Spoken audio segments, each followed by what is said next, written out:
It was 11:42 p.m. when I pulled into the Walmart parking lot, the only place still open within 20 miles. The sky was cloud thick, moonless, the kind of night where even your headlights feel swallowed. The lot stretched out wide and empty, rows of faded yellow lines across cracked asphalt. Not a single car parked near the front, only mine. The blue facade glowed faintly in the distance, the bright white Walmart sign with its yellow spark, buzzing like it was struggling to stay lit. A few overhead lamps flickered, one stuttering so badly it looked like a warning beacon. Mist curled along the ground like it didn't belong to the weather, slipping between shopping carts left abandoned in crooked lines. I grabbed my wallet, told myself it was nothing, just a late-night stop. But the moment I stepped out, the silence hit me. No highway hum, no crickets, no wind, just the buzz of bad lights. Inside, the store was too bright. Fluorescent tubes screamed overhead, but half the aisles were empty. Shelves stripped bare like a storm was coming. The floor gleamed like it had just been waxed. Yet I could see shoe prints leading deeper into the store. Dozens of them, all the same size. No greeter at the door, no cashier at the front. Just the hum of the lights and a faint static from the overhead speaker. Then the intercom cracked to life. "Attention shoppers." The voice dragged, warped, like it was playing backward before it corrected itself. "Welcome." I froze, glanced at the registers. Still empty. I pushed my cart forward, wheels squeaking, echoing louder than they should have. The shelves weren't right. Boxes with no labels, cans with no brands, just blank packaging, all lined up too neatly. I picked up a cereal box, turned it over. The ingredients were just one word, printed in all caps: feed. The intercom clicked again. Aisle 7. I didn't want to, but I looked. Down the aisle, between stacks of faceless products, a woman stood barefoot, wearing a Walmart vest. Her eyes were wide, pupils pinprick small, smile stretched too far. She raised a hand, slow, almost mechanical, and waved me closer. I backed up, heart slamming. My cartwheel squealed. The intercom hissed again. "Don't keep her waiting." The lights above aisle 7 flickered, pulsing like a heartbeat. I turned, ready to bolt, but the automatic doors were gone. Just more aisles, stretching endlessly in every direction. The woman in the vest tilted her head, neck cracking like a branch, then started walking toward me. Not fast, not slow, just steady. Behind her, more employees stepped out. Men, women, all in the same blue vests, all with the same wide eyes and fixed smiles. Their footsteps didn't make a sound. I ran. My boots pounded the tile, all's warping around me. Seasonal decor, housewares, electronics, blending together until I couldn't tell where one ended and the other began. And then I heard it, the beeping of a checkout scanner. Steady, one beep, then another. I turned the corner. A single register was lit, glowing green. A clerk stood behind it, scanning blank boxes, one after another. Each time the scanner beeped, the intercom echoed the same word: paid. When he looked up, I saw his face was mine. Same eyes, same fear, swallowed under a smile. The intercom whispered, "Your turn." I dropped the cart and sprinted. The aisles twisted again, narrowing into a hallway lined with mirrors. Each reflection showed me at a different age: kid, teenager, older, older still. At the end of the hall was a door marked exit. I pushed through it hard, stumbled outside. Only it wasn't the lot I came from. The sky was wrong. Darker. The Walmart sign glowed blood red, and the parking lot was filled with cars, every one of them running. Headlights on, engines revving, but no one behind the wheel. I ran to my own car, yanked the handle, but it was already unlocked. Keys in the ignition, engine running, like I'd never left it. I slammed the door shut, locked it, and looked up one last time. The windows of the Walmart were full of faces. Dozens of employees, all smiling, all staring. In the center, by the doors, stood me again, vest on, scanning items at a register, nodding slowly. My radio crackled to life without me touching it. A voice, flat, steady. "Thank you for shopping. Come again." I drove. I didn't stop until dawn, but the receipt was still in my passenger seat when I finally pulled over. One item, one price. Sold, paid in full.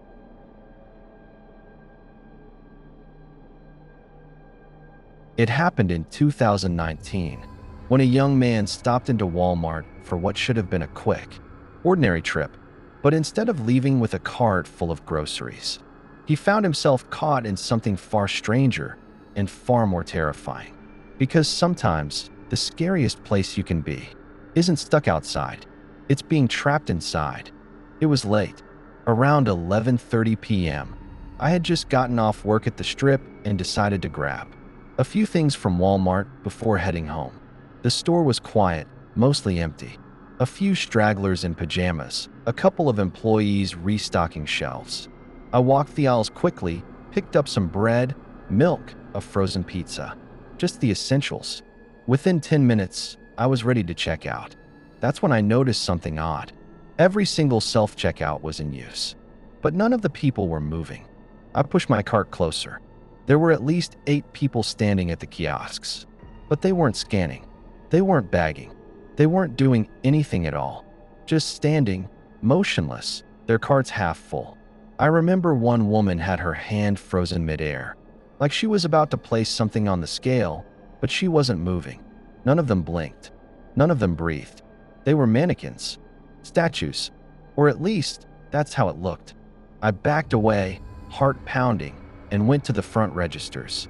That's when I saw her, a cashier, sitting at her lane, smiling at me. Relief washed over me. I hurried over, unloaded my groceries, tried to laugh it off. "Self-checkout's frozen up again," I said. The cashier didn't answer. She just kept smiling. Her eyes locked on mine. And when I glanced at the conveyor belt, my groceries weren't there. It was empty. I looked back up, and she was gone. My cart was back in my hands. Full again.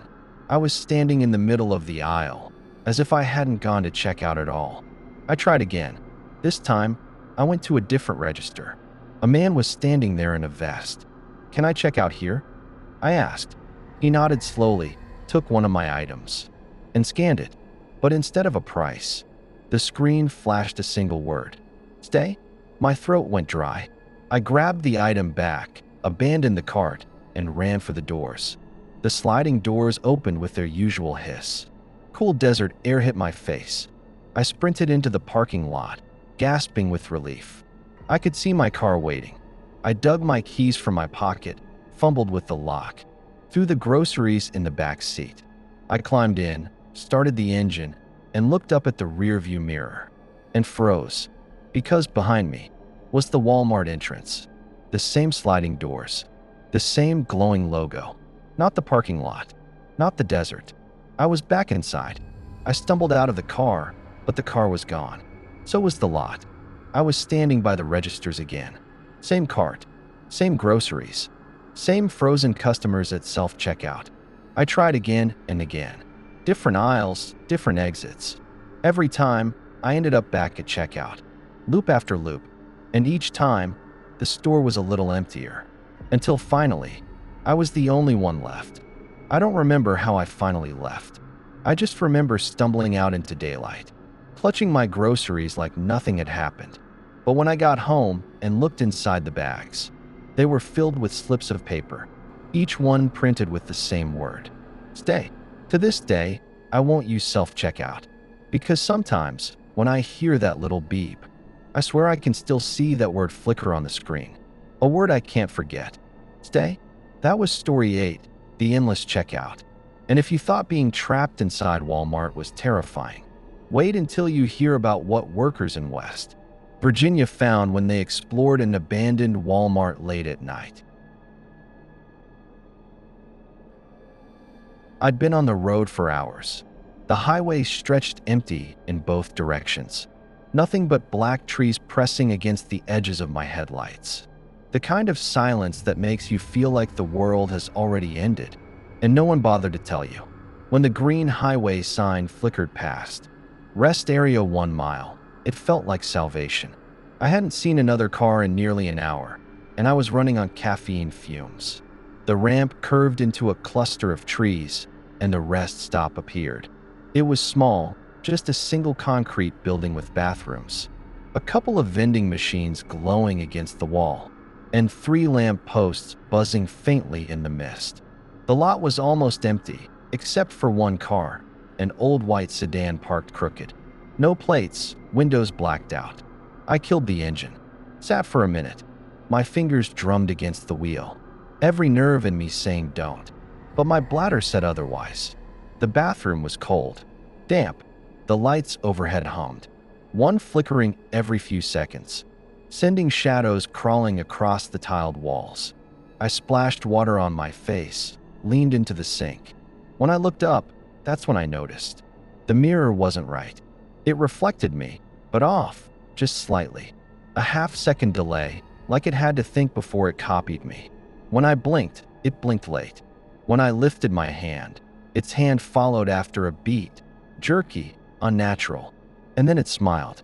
I didn't. I froze, staring into my own eyes, but they weren't mine. They were darker, sunken, bruised. Something stretched tight under the skin. Behind me, the stall door creaked open in the glass. But when I spun around, the stall was closed, untouched. Just tired, I whispered to myself. You're just tired. The bathroom door screeched open. A man stepped in.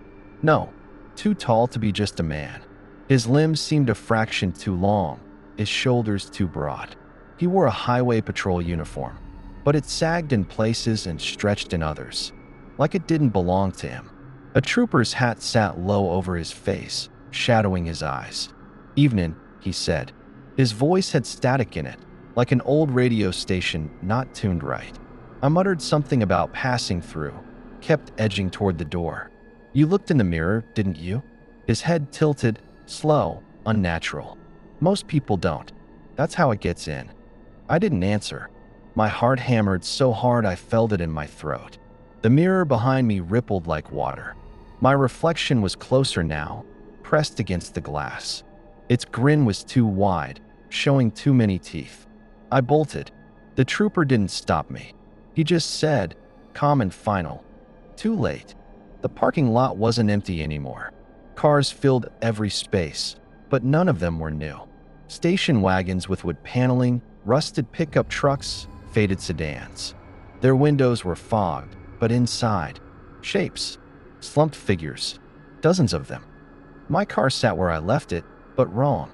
Its paint looked dull, eaten by rust, like it had been abandoned for decades. A spider web stretched from the mirror to the door handle. Behind me, boots crunched gravel. The trooper walked out slow, shoulders rolling with each step. Once you see your other self, he said, you're already here. I yanked my door open, keys still in the ignition. The engine turned over instantly, growling like it had been waiting. Relief surged through me until the radio crackled on. Not music, not static, my own voice. You can't leave. Not yet. You still owe us. I slammed the gear into drive. Tires screamed as I tore out of the lot. The trees blurred past, but the highway didn't feel right. The lines on the asphalt curved, bent, twisted into angles that couldn't exist. I checked the mirror. Bad mistake. The reflection wasn't sitting in the back seat anymore. It was in the passenger seat, grinning, eyes wide, face twitching like a broken puppet. You can't drive away from yourself, it whispered, though its mouth didn't move. The gas gauge plunged toward empty, even though I'd filled up an hour ago. My headlights flickered, caught on trees that looked wrong, bent, faces in the bark, mouths stretched open in silent screams. And then, there it was again. The rest stopped. Same crooked sedan, same flickering lamps, same mist rolling low across the pavement. I slammed the brakes, skidding sideways. My hands trembled on the wheel. I stared, shaking my head. No, no, no, no. The trooper stood in the center of the lot, smiling now, his face finally visible beneath the brim. It was my face. The vending machine sparked, its speaker bursting with static, then words. Rest. Stay? Forever. I stumbled out of the car. Didn't even realize I'd moved. My reflection walked beside me now, no longer confined to glass. Its arm brushed mine, skin cold and rubbery. The trooper raised one hand in a slow wave, like he was welcoming me home. And in the windows of the old cars, I saw them, the people inside. Not strangers. Me. Dozens of me. Older. Younger. Sleeping. Dead-eyed. All trapped. In that endless stop. I screamed and ran for the trees. Deeper. Faster. Branches clawing at my arms. But the forest didn't end. It bent back. Twisted. Opening into the lot again. Always the lot. Always the rest stop. And when I looked down, my car keys were gone. In my pocket instead, a crumpled piece of paper. A receipt. One-line item. One price. Time. Paid in full. The intercom clicked once more, voice low and certain. Welcome back, traveler. You never left. The sign appeared just after midnight. Motel 6. Vacancy. I'd been driving since dawn, eyes gritty, body aching. The highway stretched dead and endless behind me, and ahead, nothing but dark. When the neon glow appeared on the horizon, I pulled off without hesitation. The motel sat at the edge of a wide, empty lot. The sign buzzed faintly, only half the letters lit. MOT__6. The office was empty when I stepped in.